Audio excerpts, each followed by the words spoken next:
Testemunhos para a Igreja, volume 7, capítulo 58. O cuidado pelos obreiros.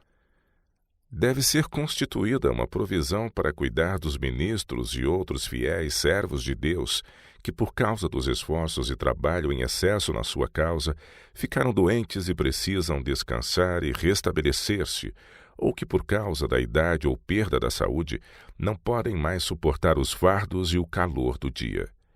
Muitas vezes, os ministros são enviados a campos de trabalho que eles sabem serem prejudiciais à saúde, mas não querendo evitar lugares difíceis, aventuraram-se na esperança de prestar auxílio e ser uma bênção ao povo.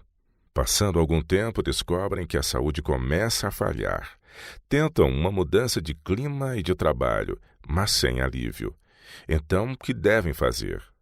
Esses fiéis obreiros que, por amor a Cristo, abandonaram perspectivas mundanas, preferindo a pobreza aos prazeres ou riquezas, e que, esquecendo-se de si mesmos, trabalharam com dedicação para salvar pessoas para Cristo, que deram liberalmente para o progresso dos empreendimentos na causa de Deus, mas foram atingidos na batalha, ficando cansados e doentes, sem recursos de sustentação, não devem ser abandonados para lutar com a pobreza e o sofrimento ou sentirem-se desprezados. Quando lhes sobrevier a doença e a enfermidade, nossos obreiros não devem ficar preocupados com a angustiante pergunta: que vai acontecer com minha esposa e filhos agora, quando não posso mais trabalhar para suprir suas necessidades? Nada mais justo do que fazer provisões para enfrentar as necessidades desses fiéis obreiros e dos que deles dependem. Providências generosas são tomadas em favor dos veteranos que lutaram pelo seu país. Esses homens levam as cicatrizes e sofrem longas enfermidades que testemunham de perigosos conflitos, de marchas forçadas, de intempéries que enfrentaram e de sofrimentos em prisões. Todas essas evidências da lealdade e sacrifício próprio os fizeram credores da nação que ajudaram a salvar, uma reivindicação que é reconhecida e honrada. Mas que provisão estão fazendo os adventistas do sétimo dia em favor dos soldados de Cristo? Obreiros negligenciados. Nosso povo não sentiu como deveria a importância desse assunto que, por essa razão, foi negligenciado. As igrejas não têm se preocupado, e embora a luz da palavra de Deus tenha brilhado em seu caminho, elas têm negligenciado esse dever tão sagrado. O Senhor se desagrada muito com essa negligência dos seus servos. O Senhor se desagrada muito com essa negligência dos seus fiéis servos. Nosso povo deveria estar tão pronto a ajudar essas pessoas nas suas circunstâncias adversas, assim como estiveram prontos para aceitar seus préstimos e recursos quando estavam com saúde. O Senhor colocou sobre nós a obrigação de dar uma atenção especial aos pobres em nosso meio, mas esses ministros e obreiros não devem ser classificados como pobres. Eles depositaram para si mesmos um tesouro no céu que não falhará. Eles serviram às associações em suas necessidades, e agora elas devem socorrê-los. Quando se nos apresentam casos desse tipo, não podemos nos desviar deles. Não devemos dizer: aquecei-vos e fartai-vos, Tiago 2,16, sem tomar medida alguma para suprir as necessidades deles. Isso já aconteceu no passado, e desta maneira, em alguns casos, os adventistas do sétimo dia desonraram sua profissão de fé e deram ao mundo a oportunidade de opróbrio em relação à causa de Deus. Lares para os obreiros. Deve agora o povo de Deus remover esse opróbrio, proporcionando aos servos de Deus lares confortáveis com um pedaço de terra no qual possam cultivar seus produtos e sentir que não dependem da caridade dos irmãos. Com quanto prazer e tranquilidade esses fatigados obreiros olhariam para um pequeno e sossegado lar onde fossem reconhecidas suas justas reivindicações para o descanso. O dever que temos para com essas pessoas tem sido mencionado continuamente, e nada foi feito nesse sentido. Como um povo, deveríamos sentir a responsabilidade quanto a esse assunto. Cada membro da igreja deve se interessar por tudo o que diz respeito à fraternidade humana e à fraternidade em Cristo. Somos membros uns dos outros. Se um sofre, todos sofrem com ele. Algo deve ser feito e as associações deveriam ter um discernimento espiritual que lhes permita compreender os privilégios e comodidades que esses obreiros que se deram necessitam e merecem. Casas de saúde como refúgio. Muitas vezes esses pastores necessitam de especial cuidado e tratamento. Nossas casas de saúde devem ser um refúgio para eles e para todos os nossos esgotados obreiros necessitados de repouso. Devem-se prover quartos onde eles possam desfrutar uma mudança e descanso sem a contínua ansiedade quanto às despesas. Quando os discípulos estavam cansados do trabalho, Cristo lhes dizia: "Vinde vós aqui à parte, a um lugar deserto, e repousai um pouco." Marcos 6, verso 31. Ele quer que se tomem medidas de modo que seus servos hoje tenham oportunidade de repouso e restabelecimento das energias.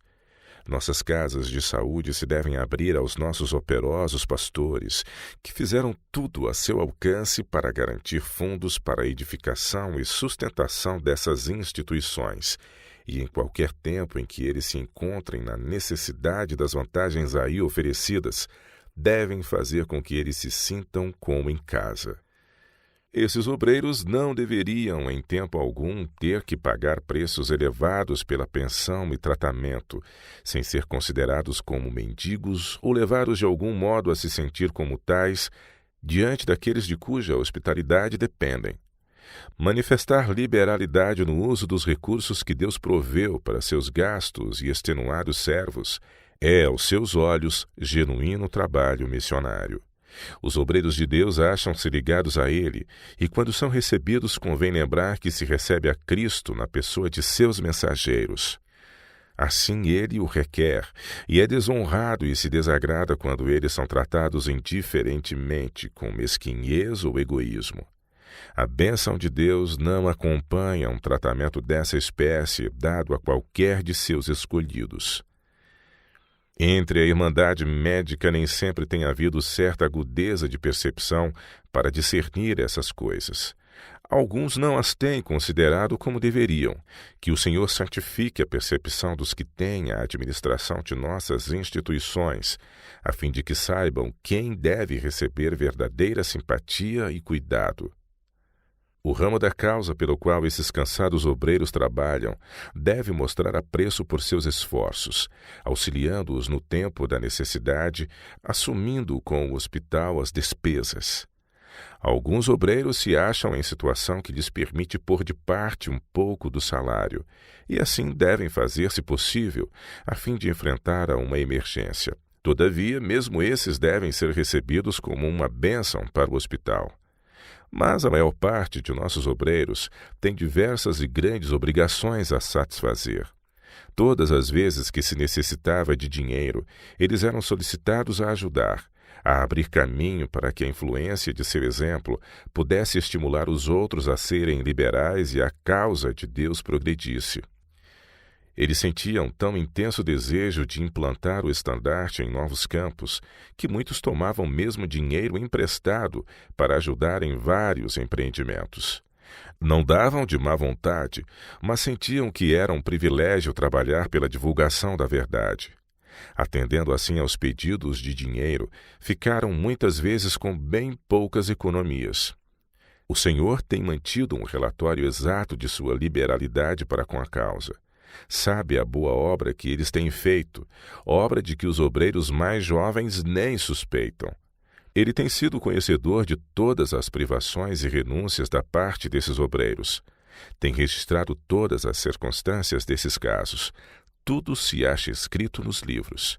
Esses obreiros são um espetáculo ao mundo, aos anjos e aos homens, e são uma lição prática para provar a sinceridade de nossos princípios religiosos. O Senhor quer que nosso povo compreenda que os pioneiros nesta obra merecem tudo quanto nossas instituições puderem fazer por eles.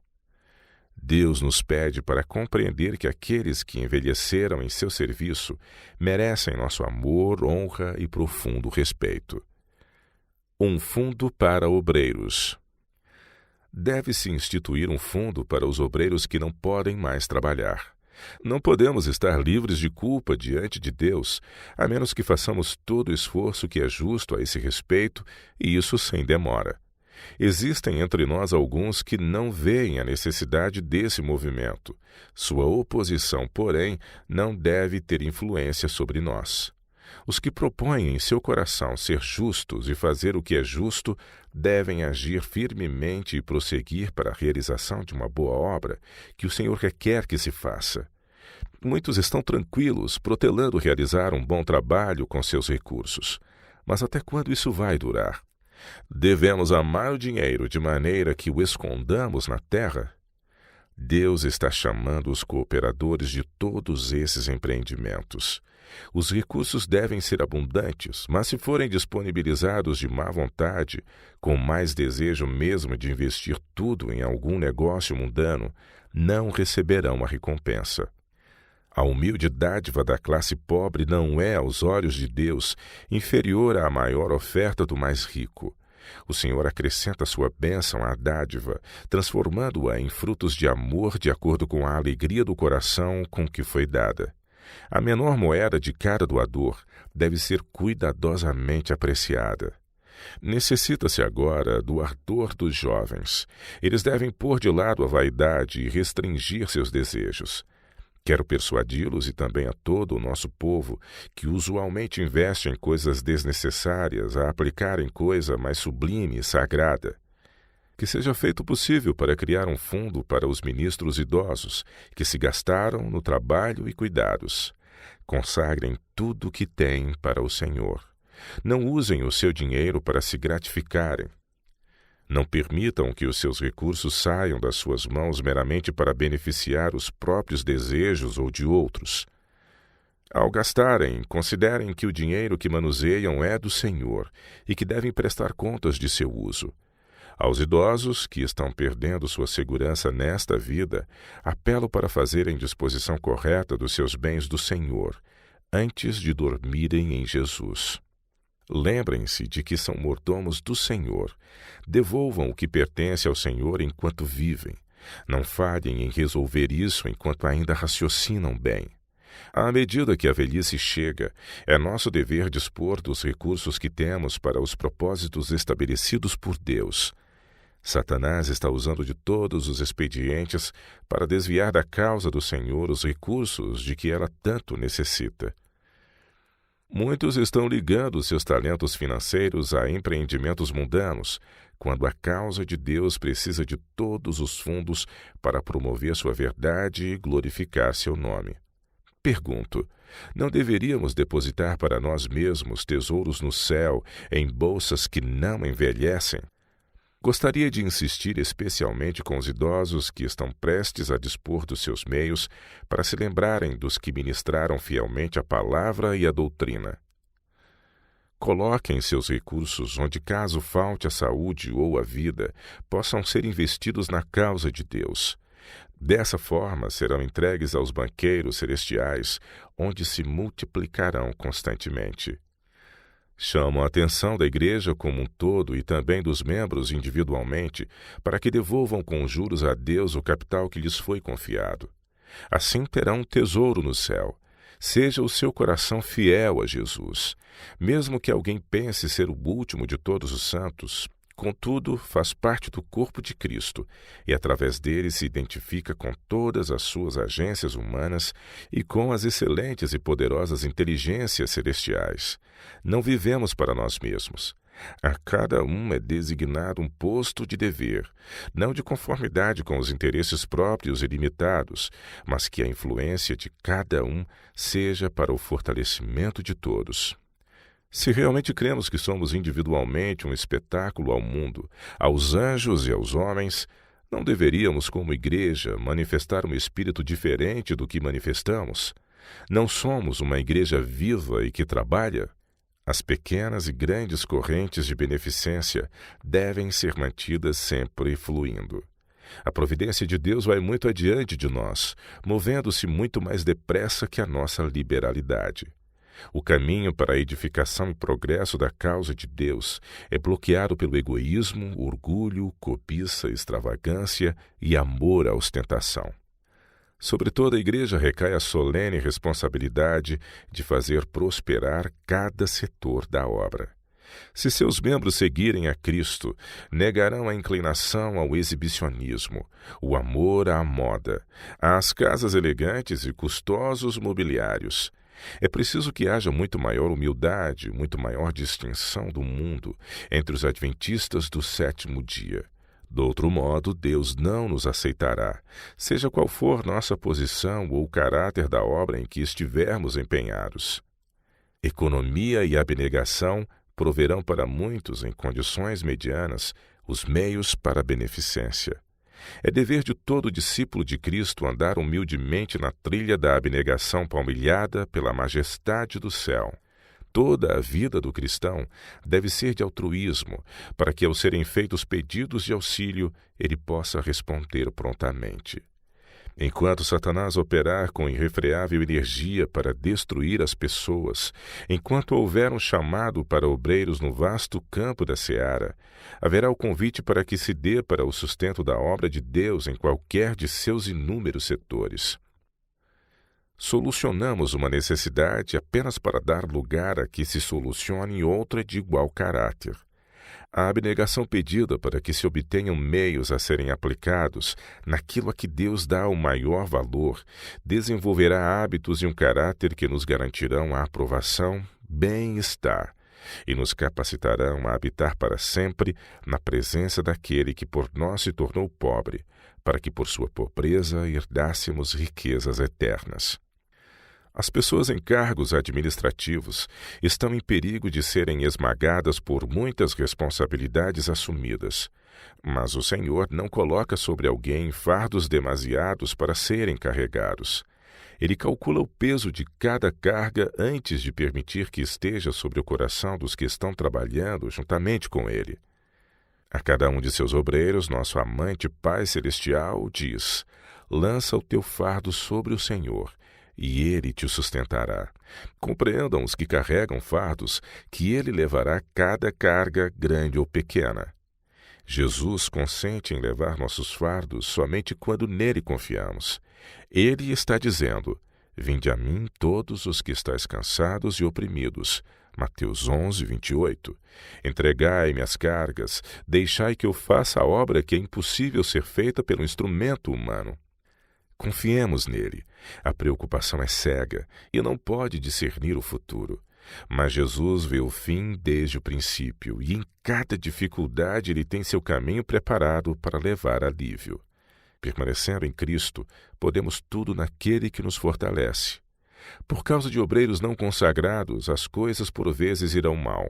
Poderemos ter de chorar os resultados do mau procedimento de outros, mas não nos acabrunhemos. A obra está sob a supervisão do bendito Mestre. Tudo o que ele pede é que os obreiros vão ter com ele para receberem suas ordens e que obedeçam à sua direção. Todas as partes da obra, nossas igrejas, missões, escolas sabatinas, instituições, tudo ele tem no coração. Por que preocupar-se? O intenso anelo de ver a igreja impregnada de vida tem de ser temperado com a inteira confiança em Deus. Pois sem mim, disse o grande carregador dos fardos, nada podeis fazer. João capítulo 15, verso 5. Segue-me. Mateus 9, verso 9. Ele toma a dianteira, nós devemos segui-lo. Não sobrecarregue ninguém as faculdades que Deus lhe deu num esforço por promover mais rapidamente a causa do Senhor. Não pode o poder do homem apressar a obra. A ele tem de unir-se o poder dos seres celestiais. Unicamente assim pode a obra de Deus ser levada à perfeição. Não pode o homem fazer parte do trabalho que compete a Deus. Pode um Paulo plantar e um Apolo regar, mas Deus dá o crescimento. Em simplicidade e humildade deve o homem cooperar com os agentes divinos, sempre fazendo o melhor que pode, todavia sempre reconhecendo que é Deus o grande obreiro mestre. Não deve ele sentir-se confiante em si mesmo, pois assim esgotará sua força de reserva e destruirá suas faculdades mentais e físicas. Mesmo que todos os obreiros que agora suportam os mais pesados encargos fossem postos de lado, a obra de Deus seria levada avante. Temperemos, pois, com a razão o nosso zelo no trabalho. Cessemos os esforços por fazer aquilo que só o Senhor pode efetuar.